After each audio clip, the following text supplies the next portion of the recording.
Right, I completely agree with you, but one of the things that it keeps sticking in my mind is that if it really were a lower level error, like the government has been known to blame at other times, why hasn't there been a scapegoat brought up? Why hasn't she blamed someone else, blamed a team here and there? Why is it that no one is stepping forward as having ever seen these emails, that she just says, oh, I never received them? Well, they didn't get lost in space. Someone received them. Who would have received them, and why didn't they do anything about it? I just find it very hard to believe that out of all those 600 requests, she didn't have the faintest idea that he was requesting security at all. Do you find this strange? Well, coming from Hillary Clinton, no, because she, in the latest Benghazi hearing, even though the press didn't see anything new or learn anything new, I certainly learned something that was new, and that was that she purposely and willfully lied to the American people regarding the attack on Libya, on our compound. She told her daughter, Chelsea, she told Egypt, she told Libya that it was a terrorist attack, but she told the American people, including the family members of the fallen, that it was a video and a spontaneous uprising. And the family of the fallen is still waiting for the truth from Hillary Clinton. Yeah, it's unbelievable. It's heartbreaking for these families that she would lie directly to their face like that. Do you think the American people, because this story has been dragged out for so long, are the American people tired of hearing about it? Do they want resolution? I would think so. It's in our American character. It's in our fabric to number one, fight for our country, and number two, never leave a man behind. That is the code of the military. That is the code of our country. It's the fabric of our nation, and that's what makes us so great. That's what makes our military the most exceptional in all the world. Mm-hmm. And she abandoned it. For the first time in American history, we left men behind. It was funny to me that the press kept saying, oh, she survived 11 hours of testimony. Well, when you look at it, it was truly 8 hours, so it was an 8-hour workday. They did have breaks, they did take lunch. And that matches up with the exact amount of time that Tyrone Woods and Glenn Doherty fought for their lives on top of a CIA building next to the compound. Oh, yeah, that's what I kept thinking last week when they were talking about the number of hours. It's like you're sitting safely, surrounded by security, in a room in the Capitol. You're not fighting for your life, being ignored by the person that's supposed to be in charge of sending people to help you. It's just a tragic situation. It is. Let's talk for a second about the possible smoking gun. So in all honesty, that testimony of hers last week did not yield anything as exciting as her what difference does it make moment from the last time. What are they looking for that would, in essence, convict her of these actions, that something that they can pin directly onto her that she would have to take responsibility for whether or not she admitted it?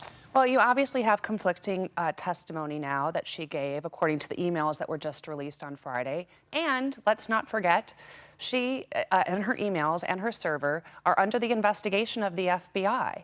We now know that up to 700 emails were marked classified or are classified in nature.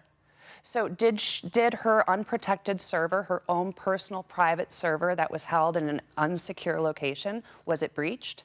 We know at least 5 times that the Russians tried to break into her server. What type of information do the Chinese have? What type of information do the Russians have? What type of information do our enemies have?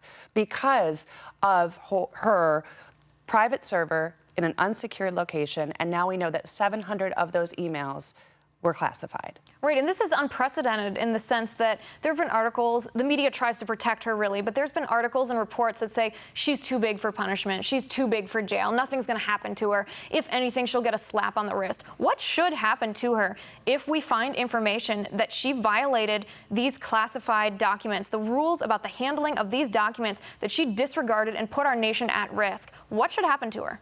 Well, I would think that under a similar instance, it would be General Petraeus. What happened to General Petraeus? What happened to Richard Nixon? He deleted 18 minutes of tape. We're still getting thousands of pages of emails. We know that 700 were classified. These would have been deleted if it were not for a federal judge's order forcing the State Department to release emails on a weekly basis instead of waiting for a year to do so. So I don't think the American people are getting tired. I think that we're all kind of in limbo, waiting for the FBI to give us the information that there might have been criminal conduct. And if there is criminal conduct, it needs to go to the DOJ. And the DOJ is not necessarily a great objective arbiter of justice. Right, being an agency of the federal government. Right. I would agree with you, though. I actually think the American people are becoming more engaged as more information is getting out there. Because when it first happened, when the media first started covering it, there were so many details. It was such an obscure location that the general public wasn't really familiar with this type of situation. And now that it has been repeated so many times that most people are familiar with the words Benghazi, you know, there's jokes even in the debates, the Democratic debate, about people being tired of Hillary's emails and that scandal. People are actually getting more familiar, and I think they're starting to latch onto the story more and want that resolution. Well, even Bernie Sanders walked back his statement about who cares about the damn emails from the debate. He told the Wall Street Journal, I believe it was this morning or yesterday, that there should be an investigation. There should be an inquiry. There should be. And so what is happening now with the investigation is exactly what should be happening. She is no different. She should not get special treatment because she was Secretary of State. If anything, she should be under more scrutiny. Because she had access to all those documents. Exactly. And she is a civil servant at the end of the day. Right. Well, we're running out of time. Megan, thank you so much for coming on today. I appreciate it. Yeah, thank you. Next.